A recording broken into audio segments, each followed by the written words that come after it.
समाहरणालय स्थित एसपी कार्यालय में एसपी राजेश कुमार ने प्रेस विज्ञप्ति जारी करते हुए कहा कि मुरलीगंज थाना क्षेत्र में शराब माफियाओं के विरुद्ध और अधिक प्रभावी कार्रवाई हेतु पुलिस एवं मद्य निषेध विभाग की एक संयुक्त टीम अनुमंडल पुलिस पदाधिकारी सदर के नेतृत्व में गठित की गई, जिसमें प्रशांत कुमार, अंचल निरीक्षक सदर सुरेश कुमार सिंह, एएलटीएफ प्रभारी थानाध्यक्ष मुरलीगंज, कमांडो टीम के सदस्य एवं मद्य निषेध विभाग मधेपुरा के पदाधिकारी शामिल थे। टीम के द्वारा सूचना संकलन करते हुए मुरलीगंज थाना क्षेत्र के विभिन्न क्षेत्रों में छापेमारी कर कुल 8 शराब के कारोबार में शामिल धंधेबाजों को गिरफ्तार किया गया, जिसमें 3 बड़े शराब माफिया हैं जो बाहर से शराब मंगाकर मुरलीगंज क्षेत्र में सप्लाई करते हैं।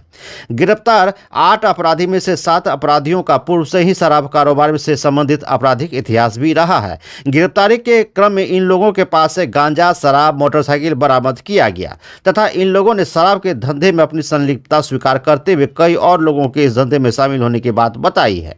इस संदर्भ में मुरलीगंज थाना कांड संख्या 139/22 दिनांक 20/3/22 धारा 30A बिहार मद्य निषेध एवं उत्पाद अधिनियम 2016 तथा धारा 18/20/22 NDPS के अंतर्गत कुल 19 अवैध धंधेबाजों के विरुद्ध कांड अंकित किया गया।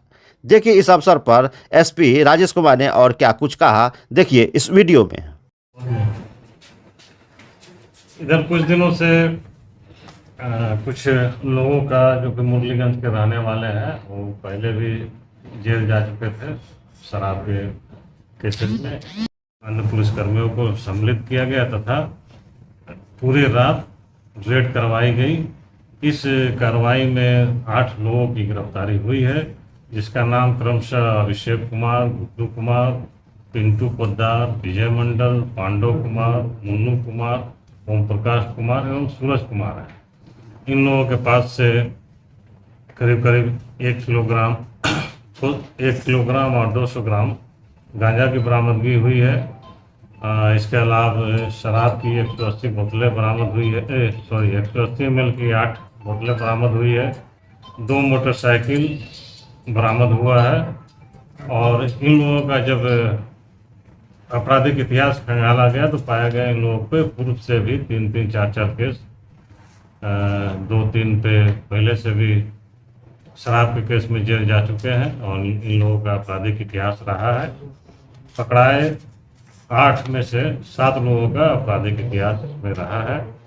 इन लोगों से पूछताछ की जा रही है और इन लोगों के बयान में और भी कई लोगों का नाम आया है जो इनके साथ मिल करके जो इन्हें सप्लाई करने का काम करते हैं और जिनको ये लोग सप्लाई करते हैं उन सभी को चिन्हित कर लिया गया है। ये कार्रवाई हमारा चलेगा और सभी की बहुत जल्द हम लोग गिरफ्तार करेंगे। मुरलीगंज में जहरीली शराब का मामला है जिसमें मौतें हुई, इससे जुड़ा हुआ ये लोग। देखिए, जहरीली शराब की बात जो आप लोग कर रहे हैं मीडिया में जो चल रही है, लेकिन हम लोग का सत्यापन में इस बात की पुष्टि नहीं हो पाई। जिस व्यक्ति की मृत्यु यहाँ पे मेडिकल कॉलेज में हुई, संजीव रामानी का, तो हमें जानकारी हुआ कि कुछ लोग हॉस्पिटलाइज हुए हैं, तो हमने तुरंत अपने पदाधिकारी को, डीएसपी को और थानाध्यक्ष को भेजा उनके बयान के लिए। वहाँ पे एक की मृत्यु हो चुकी थी संजीव रामानी के, तो उनके परिजन से बात हुई तो उन लोगों ने बताया कि पहले कई दिनों से बीमार चल रहा था और आज अचानक से काफ़ी सीरियस हुआ तो मुरलीगंज PSC ले गए। वहाँ से इनको रेफर किया गया, जहाँ यहाँ आने के तत्काल बाद इनकी मृत्यु हो गई। डॉक्टर से भी इस संबंध में पूछताछ किया गया तो उन्होंने भी रेस्पिरेटरी प्रॉब्लम के चलते, हृदयघात के चलते उनकी मृत्यु की पुष्टि। लेकिन कई परिजन तो बोल रहे हैं, और क्या कहते हैं, जिसने पिया था उसने एक्सेप्ट किया है कि शराब पी थी। नहीं, हमारे जांच में किसी ने इस बात की पुष्टि नहीं की है। जो बाद में ये भी बात आई कि 2 और लोग मर गए हैं कहीं बाहर में, वो जिनका कि बाद में दाह संस्कार भी कर दिया था लोग। हमने उनके घर पे भी अपने आदमी को भेज करके उनके परिजन से बात किया कि कुछ भी बात हो तो आप हमें स्पष्ट रूप से बताएं, लेकिन उन्होंने भी इस बात से साफ इनकार किया।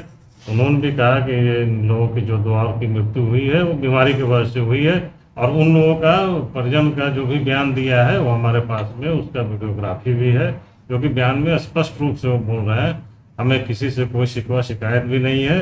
और इनकी मौत जो है, एक बहुत दिन से मधुमेह और रक्तचाप बीपी का समस्या था, उसकी वजह से हुआ, और दूसरे का भी कुछ इसी तरह की कुछ बीमारी थी, इसके कारण उसके एक ही गैंग के 4 लोग होली के अवसर पर होली के बाद मर गए हैं सर, और उसका देखिए 4 तो आप कह रहे हैं, लेकिन 4 वो कौन है पता नहीं, आप कहाँ से बोल रहे हैं। हमें जानकारी जो हुई आप ही लोग के माध्यम से, मीडिया के माध्यम से, उसका हमने सत्यापन कराया, तो उसमें कुल 3 लोगों की मरने की बात आई, जिसमें एक मुरलीगंज का है और दूसरा जो है 2 वो दिग्गी के रहने वाले हैं।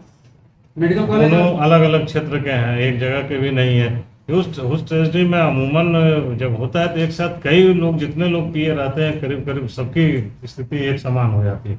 ऐसी यहाँ पे कोई भी स्थिति नहीं बनी, कोई एक गांव में, कोई एक टोला में, एक दिग्गी मोहल्ला कोई में, ज्यादा दूर नहीं है सर, टाउन एरिया से सटा हुआ एक है। मोहल्ला में, एक टोला में इस तरह की कोई वारदात नहीं हुई है। जो भी छोटा मोटा हुआ है तो फूड पॉइजनिंग का, होली का अवसर पे लोग कुछ भी खा भी पी भी लेते हैं, उसके वजह से भी परेशानी हो सकती है। एक सवाल और उठता है सर कि आनंद फानन में लाश को जलाया गया, लोग ये भी कह रहे हैं कि पुलिस के दबाव में लाश को जलाया गया, इसके बारे में पुलिस को तो इसकी जानकारी भी नहीं थी। जब लाश उसका जब जल गया है, उसके बाद में मीडिया के माध्यम से पुलिस को संज्ञान में मामला आया, तो तत्पश्चात हम लोगों ने उसकी जांच कराया। मेडिकल कॉलेज और पीएससी मुरलीगंज दोनों के प्रिस्क्रिप्शन पर अल्कोहल का पुष्टि किया गया है। नहीं, इसकी पुष्टि नहीं की है उन्होंने। मुरलीगंज में जब गए थे 3 लोग, तो उनका सस्पेक्टेड कर करके फूड पॉइजनिंग और कुछ इस तरह की बातें उन्होंने लिखा था, लेकिन एक की जिसकी मृत्यु हुई उसकी मेडिकल कॉलेज ने क्लियर कट पुष्टि की है, तो उनका रेस्पिरेटरी प्रॉब्लम की वजह से उनकी मृत्यु हुई। मुरलीगंज का जो सोमानी परिवार का एक लोग मरा है, उसके खानदान में शराब विक्रय का पुराना इतिहास बताया जा रहा है, क्या उस संबंध में कुछ जांच पड़ताल के बाद पता चल रहा है? अभी उसके संबंध में हमारे थानाध्यक्ष जांच कर रहे हैं। जो जैसे ही उनके संबंध में हमें डिटेल मिलेगा तो आप लोगों को साझा कर देंगे। खबरों के हंगामे से गर आप हैं परेशान, शोर शराबे की बीच गर तब जाती है आपकी आवाज, तो जुड़िए हमारे साथ।